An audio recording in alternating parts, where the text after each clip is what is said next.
I'm Sara Daw. I'm the UK MD of the FD Centre and CFO Centre businesses in South Africa, Canada and Australia. At the FD Centre and CFO Centre, we have an international team across the globe now. And what I'm seeing with entrepreneurs is that their businesses are international too. With the onslaught of technology, they can be international very quickly, and that brings complexities to their business that we as international CFOs can really understand, and we with our international reach can really get to and help, because we're everywhere and we have presence where we can really help entrepreneurs. And actually their issues are the same all around the globe. So the fact that they all need a finance cornerstone is absolutely key, and that's where we come in. At the FD Centre and CFO Centre, we're an international business, and whilst there's been hard times right now, we're a niche business that has grown throughout those hard times, and we've grown through helping our clients also grow and flourish.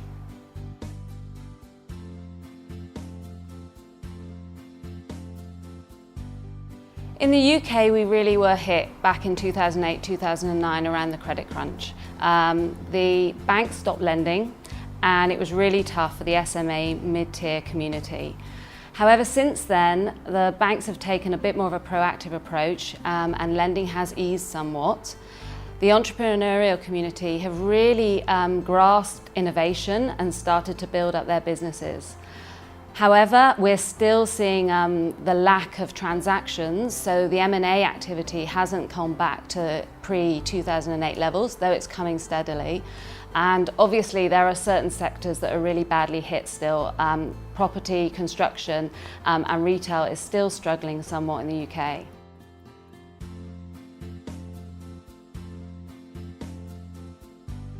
For us, it's all about visibility. Entrepreneurs need to have visibility over what decisions they can make in their business and what impact that will have on profit and, absolutely most importantly, cash.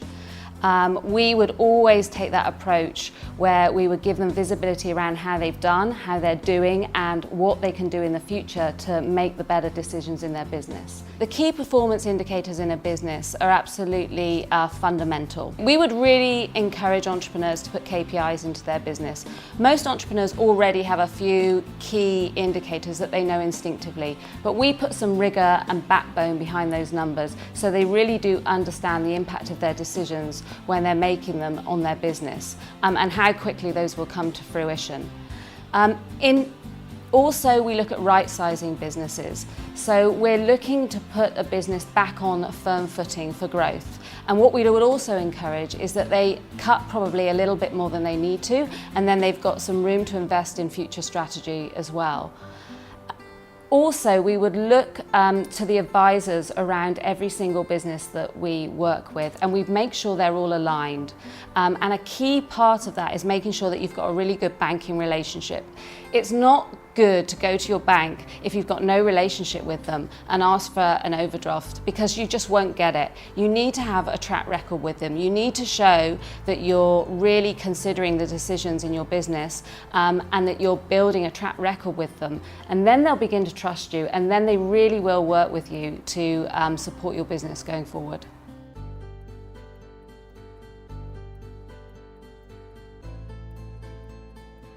I think for me it's back to visibility again. We would recommend every business operate a 24 rolling cash flow, P&L and balance sheet, all integrated. That way they've got the 12-month historics and they roll it on every single month, and they've got the 12 months going forward. We would recommend that every single business then sits back every month, every 30 days, and looks to see how their landscape has changed in that 30-day period and make changes accordingly to the decisions in their business. That way, they'll be monitoring risk at a level that they can manage and is usable within their business. We would also, if a business is in a much tighter situation regarding cash, we would also recommend that they take a more in-depth look at their cash and maybe even move towards weekly or daily cash flows. Now, obviously, that's quite a lot of work, but when a business is really up against it, that is the the key thing they need to do. That will buy them a bit of time to understand exactly how to build a strategy so they can work their way through the cash flow and get some support from new funders.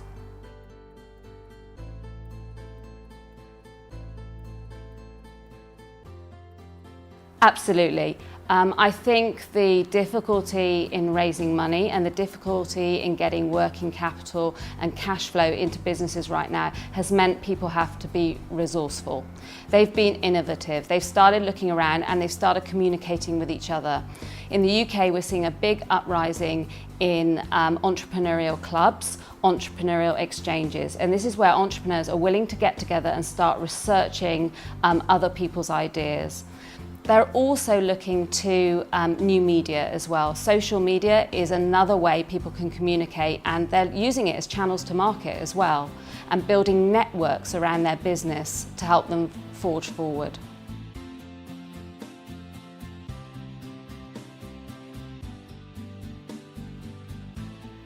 I really think this is down to good management and being well run. In boom times, it's quite easy for a business to do well.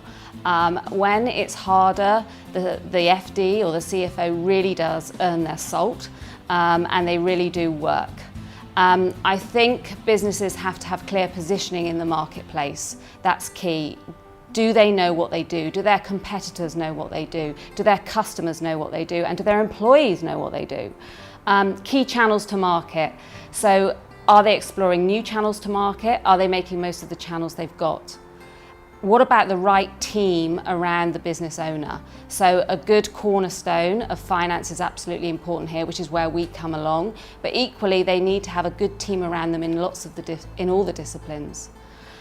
I also think that they need to have good processes and procedures. It's not just computer systems, it's about how the business is run. Can it function without the entrepreneur? Can the entrepreneur go on holiday or take a break or go to a new market to do some research and the business will still run?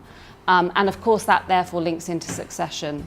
They need to be in a position where they're thinking about succession in their business, because someday most entrepreneurs want to exit, and if it's all about them, then it isn't going to happen. That said, I would say the businesses that have really succeeded right now, that have those skills in place, are the ones I've seen, plus ones that work in a niche, or also ones that are best in class anyway. Any sloppy businesses just aren't really working right now.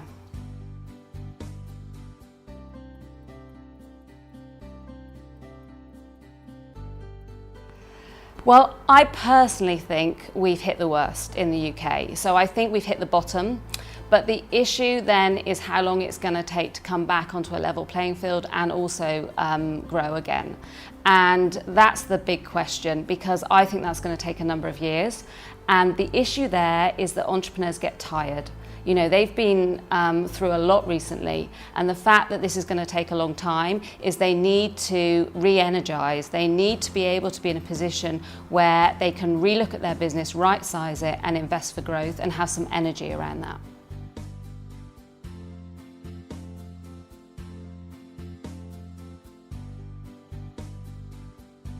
We would definitely look at the visibility that the entrepreneur has around their business. That right now is key. They need to understand the implications of their decisions for cash, most importantly, and profit, and absolutely understand the difference between the two.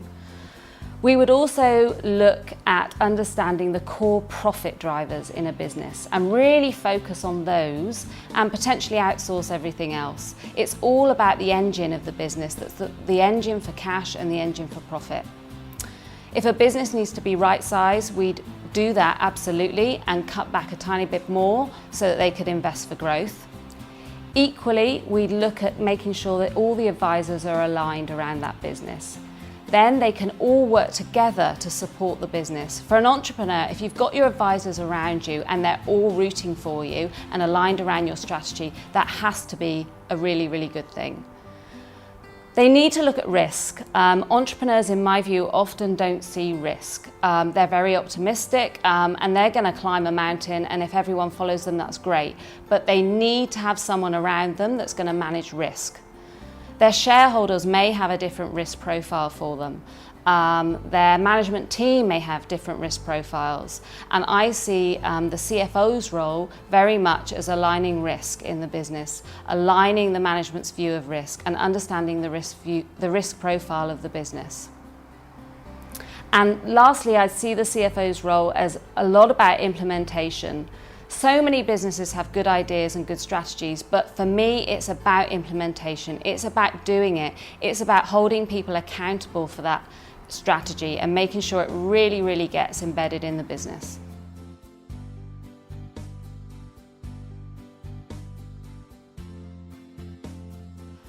I have to say, yeah, I'm surprised about the resilience of the entrepreneurs.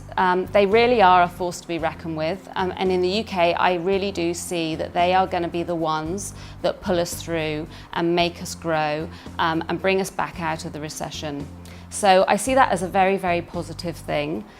I've also been surprised by the extent of which people have adopted the new media and the social media and used that innovatively to get to market and to build networks. And I see that as a very collaborative approach to building business, which is a new trend that's coming through in the UK right now.